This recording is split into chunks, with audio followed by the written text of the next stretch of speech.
Oh, bosh. Well, hello guys, welcome to the garage, which I have turned into the drying room. My kit is still wet. I've got my tent to my left. I've got my Z-Lite sleeping mattress. Is absolutely brilliant. Absolutely brilliant, guys. Can't fault it. I was very comfy with that. My rucksack, which is the Montaigne. To do it again, I will try and find a lighter one. Some of the guys from other countries like Germany and Belgium, they had rucksacks, fully functional rucksacks, and they weighed grams. And weight is everything. Weight is absolutely everything. Take it from me. My sleeping bag, which was the DD sleeping bag, it was too heavy. It really was. And apparently Snugpack make a sleeping bag that would fit me, which is really light, so I'll probably be investing in one of them. Now, I don't think it's any fault of the equipment or the manufacturers. We were subjected to a hell of a lot of rain, torrential rain, and it rained non-stop, so things did get wet. So on that note, dry bags, get yourself some good dry bags and double up on them. Yeah, double up on them. Now, the rain was that bad, it went through my rucksack protector, through the rucksack, through the builder's bags that I had, so definitely double up on them, and started to seep through my dry bags. And you really do want to have something dry to get into at night, you really do. And don't be tempted to use your dry kit when you're all wet. Don't worry too much about having wet socks and wet boots. Just wring out your socks, have yourself another pair. I mean, I had 4 pairs of socks. I had the Ridgedale hiking socks, absolutely brilliant, guys, absolutely brilliant. So have 2 pairs for walking, wring them out, alternate them, because they're going to get wet anyway, and then have 2 pairs of dry for emergencies. Now, all of the kit that I took on, if you look at the West Highland kit review, the amended one that I done, I used all of that stuff, and I'm just going to basically quickly go through it. Now, the hike itself, the West Highland Way, is now 95 miles because they've changed. Yeah, you get a little certificate, look. They're good. They've changed the finish line again, and what you can get is when you get to Mulgai, which is technically the start of it, there's a little hardware shop which is just tucked around side street. Just ask any of the locals and they'll send you on where to go, and you can get these little passports, and then what you do for each stage is you get it stamped, so it's a nice little keepsake. Yeah, they're only a couple of quid, so you can get them. Take a good waterproof map case, compass and maps. It's well marked, but you will go off track at some point and you need to get back to where you're supposed to be. What else have we got? Walking poles. Get yourself some lightweight, strong walking poles. These things are essential. If it's wet, it's slippery, it's treacherous in some places. When you get to the hotel, which is halfway through Loch Lomond, there's a big sign, and they mean it. Danger. Take off your large packs. If you've got a big bag, you take it off. There's a courier system where you can start right at the beginning at Mulgai. You pay them £40 and they move your kit. The kit you don't need, make sure you've got enough kit to survive if you don't get to the finish part. Yeah, so the 5 C's as we talk about. But you can put it in there and they will take all your kit to the next stage, and I'd really recommend it, guys. Really, really good. They're worth their weight in gold. Anyway, walking sticks, you need them. Now, we come across many people, because we got known as the paramedics in peril, and word soon got round that there was paramedics walking around, and at the end of the day, various people would come up to us and say, are you the paramedics? Most people were from other countries, like Belgium, Switzerland, Germany, America, Canada, all over the place. Disappointed about how many British people were there. I think we were the only 4. But there was, and I'm going to give them a little shout out, and I'm going to do it on the YouTube video as well. But the sisters, Laura and Amber. Now, Laura, she hurt her ankle quite quite nastily, and had no walking poles. So in good old British and bushcraft style, knocked her up like a walking stick, and she carried that walking stick all the way through it, and then when I see her at Fort William train station, she still had it to take it home as a keepsake. Another guy we bumped into, now this guy, Paul Henderson, has got a YouTube channel he's just started, and it's called The Kilted Biker, yeah? And he was actually doing the whole of the West Highland Way in traditional Scottish attire, kilt, sporran, the lot. And he was a lovely, lovely guy. A guy that I'd like particularly to give a shout out to, who inspired me to do this walk, was a YouTube channel called Drew Kit Dram. Watch his video on the West Highland Way. It's absolutely fantastic. Who else have we got? Yosi. Yosi was a Swiss guy, and he reminded me ever so much of an old work colleague, but he was a lovely guy, hiked all over Switzerland, and he hiked all over Scotland as well. And of course, Alice and Rob. Now, Alice and Rob, you know who you are, and Alice and Rob have got a website that covers everything you need to know about Loch Lomond, and they helped us out many times, and we kept in contact with them. So thanks for that, Alice and Rob. You're absolute stars. So there's a few shout outs, and getting back to the kit, and I'll do it quickly because I haven't got a lot of time on me camera there. So you get walking poles, take yourself some gaffer tape, gorilla tape, whatever, that comes in handy. We fix someone's tent with that. Take yourself a small knife. You don't need a machete or nothing, but this little mauler come in very handy, even to cut the grass outside my tent so that I could stand my cook pot up. Now, that's the knife I took. Let's put that up there. So I work my way around. You need a little mug for your cup of tea. A cup of tea or coffee or whatever you drink. At the end of the day, when you're soaking wet, it's just lovely. It really is lovely. My cook set. I didn't get to use the actual tower, the totes tower. So the solid fuel I didn't use. I didn't use the Vaseline soaked cotton wool. But the pot itself was absolutely excellent. The 1.1 litre totes titanium pot, plus, and that's all I had was this little gas cylinder, tiny little gas cylinder, and there's still some in it, so you can get by with just one. And don't throw your rubbish just willy-nilly. I was absolutely disgusted with the amount of rubbish that had just been tossed aside, so don't do that, it's horrible. But anyway, that's it, ran over.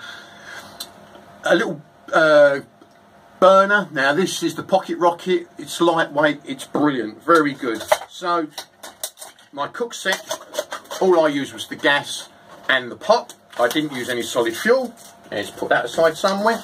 I did use a tiny little frying pan, very lightweight aluminium frying pan, and that was to do with breakfasting. Electricals, these were fantastic, absolutely fantastic. One of the plugs I've got is a double USB charger, and all the facilities en route, if you ask them, are quite obliging, and they let you use their plug sockets to charge everything up. My charger, I was really, really pleased with it. I charged my phone on that all the time, and I got, what, 5 charges out of it, and there's still plenty left, so that was good. If you wear spectacles, take a spare pair. These fell off of my head. I can't remember how many times. I left them on me jacket, and when I took my rucksack off, they flew all over the place. Years, I don't know how I didn't lose them or break them, but a spare set of spectacles. You will definitely need a midge net. These things will drive you mad. They're not painful. They leave you little red dots where they feed on you, but there are zillions of them. And it's like ants crawling all over your face 24/7. It's absolutely a nightmare. Midge net, take that. Or get yourself a chamois and do what they call the ninja wrap. I'll show you that one day, and that will keep most of them off you. The best bit of kit, I mean, you're going to go, a bit gross, but one of the best bits of kit I had for at night, because don't forget it was torrential rain, was this. And it's a little portable wee pot. Yeah, it's unisex, and it saves you from getting out of your tent in the pouring rain, facing all the midges when nature calls. You just have that. And of course, if you washed it out because you broke the water bottle, you have got something to put 500 mils of water in. So brilliant bit of kit that. You get that off of eBay. A little unisex portaloo type thing. A picked cap to go with your midge net, and it keeps like the sun off of your face. Excellent. My soya filter, a little bit disappointed. It works, it's effective, but it is so time consuming. And what I wouldn't do again is have my purity tabs on the outside. I'd put those and leave them inside their waterproof container. Now Andy, he had a water purification filter system, which is absolutely brilliant. I'll find out what it was, and hopefully I can borrow that and show you, or at least talk about it on the actual film. These bags are a pain, an absolute pain. They really are. So that was that. I didn't use the tripod, I didn't use the selfie stick, so that was stuff I didn't need to take. I had a spare torch just in case. Head torch, essential for at night when you rummage around in your tent and you want to use your wee pot and all that sort of stuff. It's got a red light on it. What's the manufacturer? I can't think of the manufacturer's name on this one, but I don't know if you can see that. But absolutely brilliant, guys. Absolutely brilliant. I didn't even use my spare batteries on that. That was great. Dry kit. Whatever your dry kit is, keep it dry. Like I say, do not be tempted to use it because you've got wet. You know, we didn't get cold. Well, I didn't get cold anyway. But you really do want to get into something dry at the end of the night. My tent, which was the Quishi Hike Ultralight, was absolutely fantastic. It really was fantastic. My Z-Light was good. Like I say, my rucksack, which was the Montaigne, I will be investing in one of these lightweight things. My sleeping bag, the DD, was far too heavy, £5. And you can get really good sleeping bags, I'm told, off of many people on the hike, off of Snug Pack, which will fit me. My rag jacket, it was subjected to a lot of rain. Like I said, I don't think there's any fault with the equipment, but it just got soaked straight through. It really did. You was either soaking wet with sweat, or it was just soaking wet with rain. It was absolutely brilliant, guys. Now, in an effort to try and make things lightweight, instead of taking gaiters, I took tuber grip. Now, you can use tuber grips for many things. You can use it to tie things off. You can use it like a little purse. Inside here, I've got 4 essential oils. So there's like lavender, there's tea tree, and stuff like that, which I use for bites and stings and cuts and things. Bites and stings and cuts and things and anyway, right, so, but they work well as gaiters to stop the stones getting down the outside of your boots. And I was taught a specific way of doing up your boots so your feet don't slide around. It anchors your foot inside, and I'll show you that a little bit later. Now then, you are going to get smelly. It doesn't matter what you do, you are going to get smelly. And it is an absolute, it smells like a dead cat. Now this is all my dirty stuff. Blimey. And it absolutely stinks. I washed it in rivers, I washed it in hostels, but it just stinks, and there ain't nothing you can do about it, guys.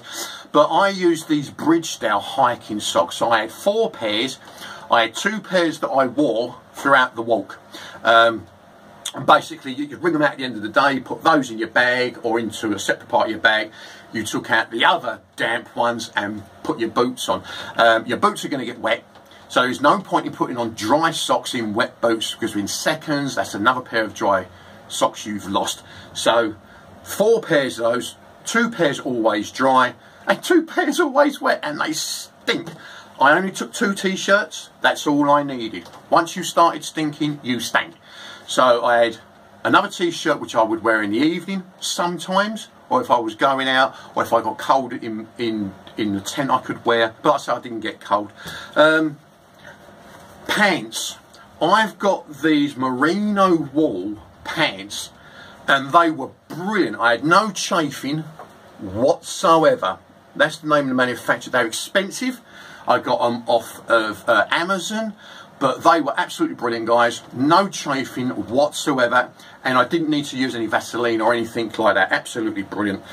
In the end, my Montaigne trousers, just took the legs off them because you're just as wet anyway, but very comfortable, very comfortable, and they do dry relatively quickly. They also get wet relatively quickly as well.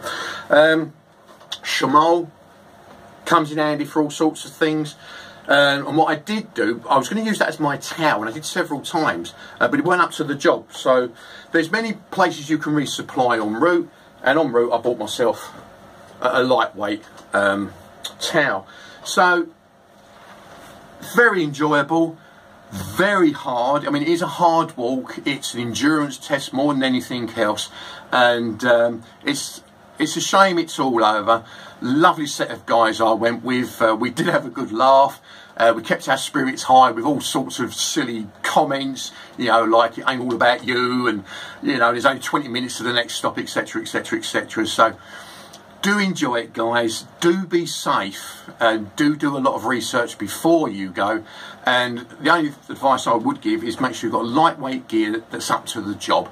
And go in pairs. We've done the buddy system, so there was always two together. All right, sometimes you want a bit of space and you went off on a solo, but you was never too far away.